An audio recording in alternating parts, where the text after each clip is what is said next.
योगयाग विधी येणे नोहे सिद्धी, वायाची उपाधी दंभधर्म.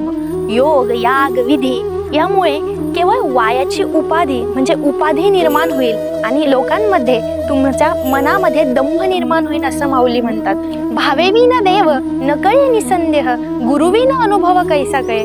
भाव असल्याशिवाय भगवंत जाणता येत नाही, भावाच्याच बळावर तो जाणता येतो आणि परमार्थामध्ये गुरुशिवाय परमार्थ सुरू सुद्धा होत नाही आणि गुरुशिवाय अनुभव सुद्धा कळत नाही.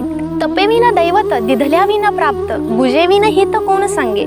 प्रयत्न केल्याशिवाय साधना केल्याशिवाय कधीच काही प्राप्त होत नाही. म्हणून तर तपेविन दैवत हे दैवत तापलं पाहिजे आणि गुजेविन हित कोण सांगे, म्हणजे जोपर्यंत साधना आणि त्याग घडत नाही तोपर्यंत हित कोणीही सांगत नाही. परंतु भगवंताच्या नामस्मरणामुळे आपोआप साधना घडते. ज्ञानदेव सांगे दृष्टांताची मात, साधूचे संगती तरुणोपाय.